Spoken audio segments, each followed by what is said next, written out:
My name is Kenzie.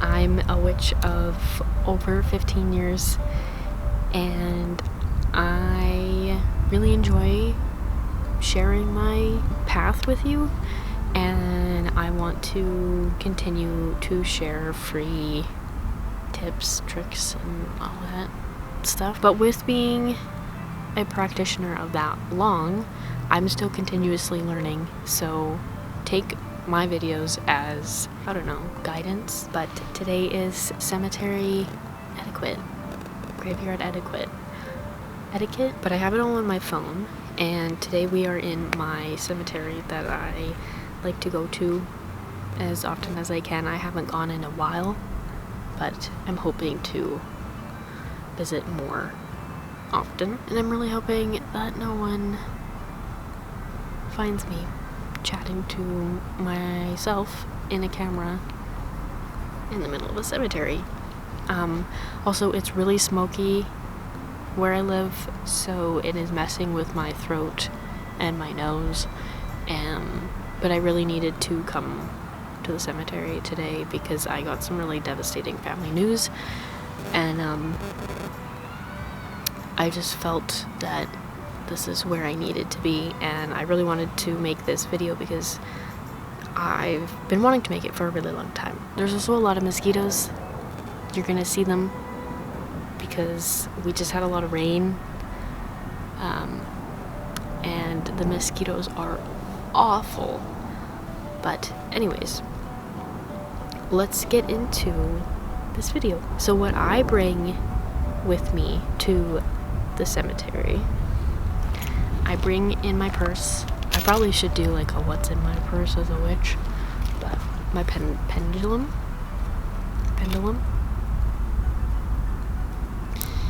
the Santa Muerte tarot deck, my notebook that I associate with my ancestors and the dead, and the Santa Muerte as well, and then the Secrets of Santa Muerte. I need to do more research on her because I really want to work with her, but I've been taking this past year and like a half to do my research, so I really know what I'm doing. Obviously I have a pen to write in my notebook, but that's pretty much all that I bring with me. I will bring my little earbuds, but they're dead because I used them for work and I forgot to bring them in the house and charge them. But I will wear all my jewelry, so my rings and my Santa Muerte, and then this one isn't really witchy at all, it's just for my boyfriend. I did like a Troy and Gabriella moment with this, but it means a lot to me, so I wear it every day. And then I also will do my head covering, which we will get into. Next would be offerings.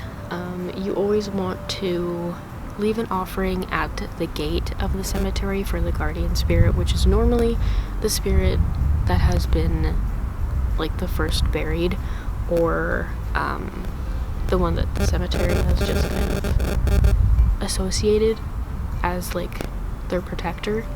So you can put anything that really feels right, like coins, water, coffee, tea,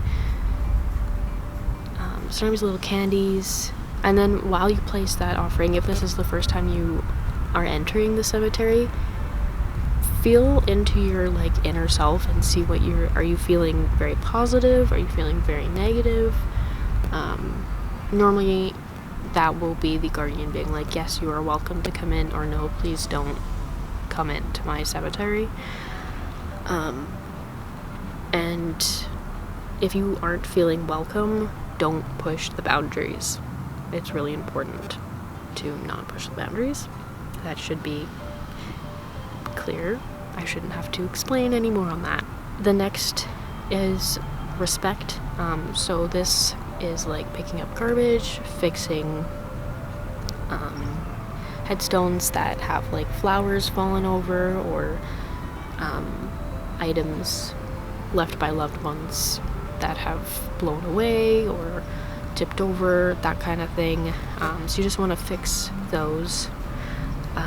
Never walk on a grave, which should be obvious. If you happen to do so, because it happens, sometimes the ground is really overgrown and you can't see, or what have you, just apologize really fast and just be like, I'm so sorry. You can say their name, but just let them know that you like acknowledge your accident and that you apologize for it. Never film or take photos in a cemetery that hasn't allowed you to, just out of respect, because some of them don't know what you're doing. Some of them don't want to be filmed. Some of them don't, it's just like our mundane world. Respect each other. But you want to ask the spirits if they're okay with that. You can do that with like your intuition feeling, or you can do this with a pendulum or tarot. I always like to say too is dress relatively modest. A lot of these people are from the early 1900s to 1800s to even like 70s, 80s, 90s, 50s, 40s. I don't know. You just want to dress where your booty cheeks aren't hanging out, And lastly, what I like to do when like my routine of going to the cemetery and what I do. I veil, which is a head covering, because the most common and easiest place for spirits to take your energy is your head. That's why you can get headaches around people. You can get, feel kind of dizzy around people if they're like the energy vampire. But yeah, you can get headaches from spirits and maybe feel nauseous. Hence why a lot of people, when they go ghost hunting and stuff, they'll get sick or feel dizzy or what have you, because your head is the easiest spot to grab that energy. So you veil. You could even wear like a toque. You can wear like a baseball cap, anything at all that covers your head. You're good.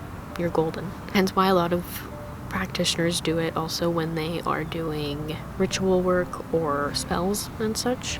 I will also pull a few cards and ask if there's a message for me. I'll meditate, journal, and take my time walking the cemetery. Normally, I'll just let my body take me wherever I go, kind of just feel for the energy. And this all really just kind of helps you build a relationship with your cemetery. You get familiar with the different headstones and the different locations of the cemetery, especially if you do it often. I also really like to come and honor Hecate if they have a nice crossroads. I haven't found one that I like really enjoy yet, but I also haven't really been looking that hard because I haven't needed a crossroads. But I also like to honor my ancestors. None of my actual ancestors are buried here that I'm aware of. A lot of them are actually in a different province, but one day I'll visit them. And then I also just honor La Santa Muerte, just getting into a routine that I can like stick with once I actually devote to her. Yeah, that's pretty much it. It's pretty simple, honestly. A lot of people come to a cemetery and, I don't know, they lose respect or they don't understand the offering part or what have you. And I don't know, I feel like as a death witch, you should know what you're doing with cemetery work. But I've been coming to cemeteries my whole entire life. My mom grew up walking them and then of course brought that on to me, so I've been walking cemeteries for years and honoring the spirits. And once I got into my path, that's when I started really researching the etiquette and like offerings and spiritually what you should and shouldn't do. Some key things for when you're leaving is make sure that you have set your boundaries and that it is aware to everybody that you are not to be followed home. You are not to you are to stay here, that kind of thing, unless you are someone who has built a relationship with a spirit that you are okay with it lingering. But make sure it's not a trickster spirit, because that does happen. Yeah, I think that's pretty much it. I really hope that you're able to hear me. I hope my camera is not bugging out. I know the sound sometimes can be really finicky, but I don't know, I've been wanting to do this video for a long time, just because I spend a lot of time in the cemetery and I really love the cemetery and the peace that it brings me. It's also funny because I don't film in public. I just so socially awkward that it's like I can't do it. But like in a cemetery, I'm like, oh, what if someone comes up or like drives by? Which like the chances are kind of slim. That is all I have for this video. It's brief.